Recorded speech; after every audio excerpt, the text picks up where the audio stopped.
The complexity of life that we see around us is supported by a few basic chemical reactions. These result in the growth, maintenance, and decay of the organisms that live on this planet.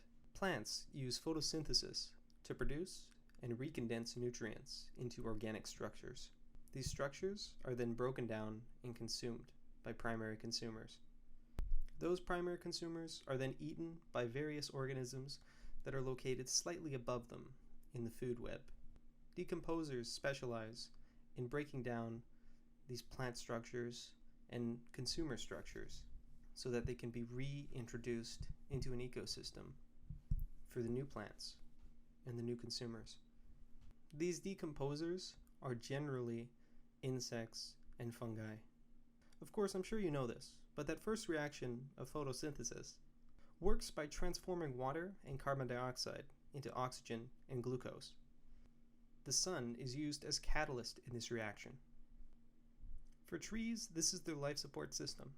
Like our blood, glucose and water is transported throughout the tree to support its various systems, like its roots, its leaves, and its trunk's growth. The reason that trees can grow so much larger than other plants is because of the lignin that they create, which is much stronger than regular plant fibers, thus allowing the tree to grow to excessive heights.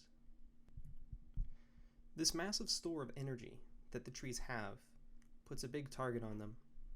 Trees have many parasites. Most of the time, the damage that they cause is not fatal. Caterpillars chew in the leaves.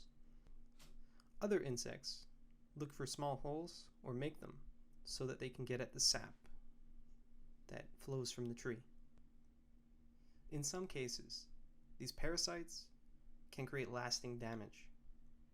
When too many insects decide to burrow into a tree to get at its glucose, they can consume too much. They can create too many holes that the tree cannot repair all at once. This can be caused by creatures other than insects. Microbial life, fungi, sometimes rots a tree from within. It may take many years, but eventually fungi can completely consume a tree and it will rot and fall over, or even stay standing. You can usually tell when a tree is on its last legs once the pine needles or leaves start to turn brown, when everything else around them stays the normal green. If you see large discolored areas on the bark of the tree, this is a surefire sign that that tree is beginning the end of its life. When a tree finally does die from its parasites, its final orientation will determine what it is used for next. If it falls over, it'll be known as a log, and this will allow a lot more moisture to build up and weaken the structures of the wood. Insects will completely take it over and break it down. If a tree passes away in a standing position, it's known as a snag. This is great for the world around it. It creates a home for many insects, a food source for woodpeckers, and sometimes a home for birds. These could include woodpeckers, owls, or something else. Most of the time, when you hear about an ecosystem, a forest, the death of the tree, it's the thing you want to avoid. But it's not always. To most of us, that means that they're no longer producing oxygen. They're no longer supporting life. But it's practically the exact opposite. When a tree dies, its nutrients are easy to get at. Insects envelop these. They start to decompose them, and all of that glucose that was stored over dozens or hundreds of years finally becomes available to the forest. These insects will eat and breed and eat and breed, and the birds and the secondary consumers will devour them, and they will spread those nutrients via their feces around that area of the forest. And this will allow the trees around that area to grow. So when a tree dies, we gain a speed boost for the trees around it to grow faster, and the animals gain a large source of food. Now, firstly, I am in no way against logging. I come from a country where logging is one of the biggest industries, and without it, a lot of small towns would not have any incomes. But it's commonplace in the woodcutting industry to cut patches of trees so that they can more easily grow back. But even if we're doing this, we're still taking hundreds of tons of nutrients, sugars, and other vital things for the growth of an ecosystem.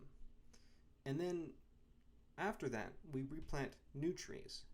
It's not as though we've reinvigorated the soil there and put new nutrients in. We've just taken the large buildup of nutrients. You could think of trees as a large crystalline buildup of carbon, which is broken down by the creatures that live there. So we're taking that away, and we don't put anything back, and we bury our own waste in the ground so that it cannot be used by anything.